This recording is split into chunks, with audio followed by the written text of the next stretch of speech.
Hello everyone! You can't even imagine how important the video is today. More and more often, developers have begun to fuel interest in the new update 34.0 and they are doing it much more actively than ever before. They show the gameplay of new mechanics, merge test fragments, hint at huge changes, and even started answering players' questions on their Discord server. And thanks to this, we are finally starting to get a really clear picture of what awaits us in update 34.0, and apparently it will be released this month. Therefore, today I will show you everything, leaks, facts, official answers from developers and my theories, which have become much more accurate after this new data.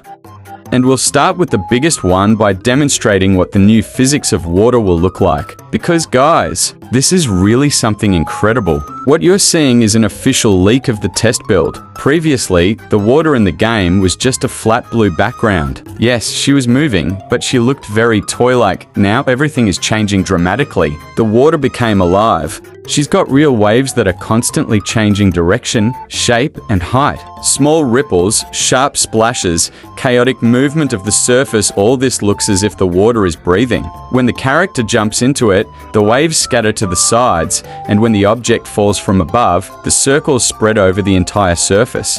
And the most interesting thing is that the developers hinted that the new water will affect objects and not just be decoratively animated. This means that buoyancy, pressure, the movement of objects with the current, all this can become part of a new physics engine. If this is true, then the 34.0 update will be one of the largest in the history of the game. But this is just the beginning, because now let's look at what the developers themselves said in Discord.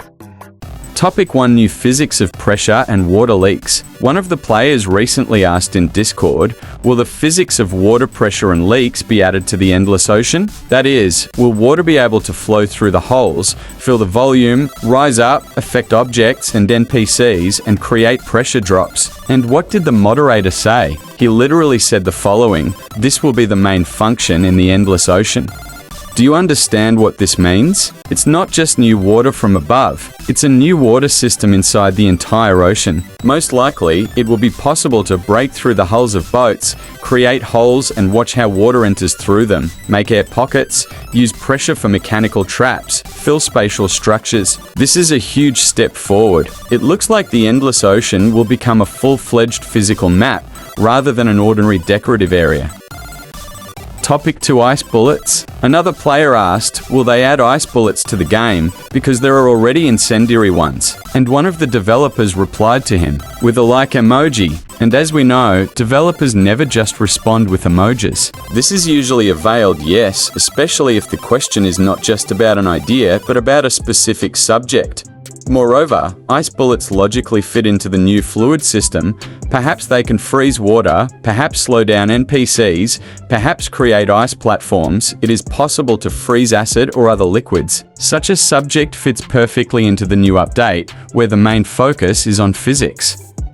Topic 3: Ships. Then there was an even more direct question. Will the ships appear in the game? And the assistant manager replied, most likely. Developers use such formulations only when the feature is either already in the works or is planned for the next updates. And if we combine this with the leakage of new water, we get the perfect picture. New water physics, new pressure mechanics, a huge map of the Endless Ocean, ships. These are all parts of one big update. Ships are ideal for demonstrating new physics because they are moving objects that will interact with water.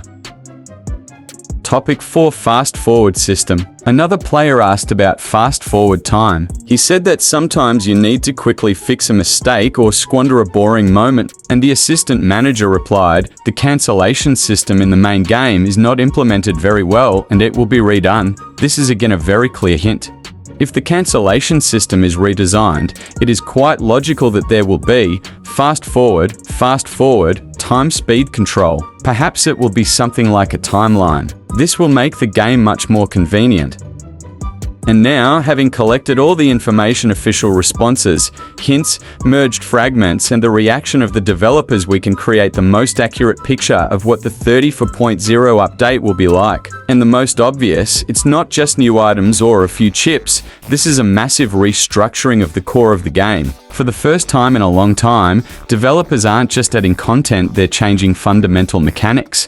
Let's start with water. If new waves, splashes and interaction with objects have already been confirmed, then it is much more logical that a new system of behavior of solids in a liquid will appear along with this. Most likely, objects will begin to have their own buoyancy, the masses will work differently, and falling objects into the water will no longer look flat. Imagine a situation: you throw a box, it does not sink immediately, but bends over, chokes, turns over. Or an NPC falls into the water, he is covered by a wave. He floats up or sinks depending on weight and posture. This change will bring with it dozens of mini effects that we will see on the very first day of the update. Now to the pressure. If the developers explicitly said that this will be the main function in Endless Ocean, it means that they have already implemented something like local volumes with a dynamic liquid level. This means that water will be able to fill cavities, flow out through holes, and create height differences. This is a huge leap forward, and it fits perfectly with the fact that new environment parameters have been noticed in the leak tests. Perhaps there will be a system in which blocks and structures will trap water, and the player will be able to create pressure chambers. This turns the whole gameplay into an experimental mode. It will be possible to build traps, underwater rooms, capsules, airlocks. Now see how the ships logically fit in here. If the developers don't even hide that they are likely to appear, it means that 34.0 will be the first version of the game where vehicles will interact with water physically. It can be something like wooden boats, metal hulls, or simple platforms. But most importantly, ships will become a tool for demonstrating all new mechanics at once: pressure, leaks, holes, waves, pitching, weight changes in the water. Add to this the ability to destroy the hull, and we get a full-fledged physics simulator. All this is directly related to updating the physics core. If the mechanics become more difficult, the player gets a tool to control them. And now the bottom line, everything points to the fact that 34.0 is not just an update, but a reboot of Melon playground physics. We see 4 global trends at once. 1. A new model of water with waves and interaction. 2. Pressure, leaks and bulk liquid. 3. Water transport and mobile structures. 4. New cartridges and environmental control systems. 5. Improved operation of time and cancellation of actions. And if all these elements are really collected in one update, we will get the largest redesign of the game in its history. This is no longer just a sandbox, but a full-fledged physical constructor where the environment will live, move, and change everything around. And this is most likely just the beginning.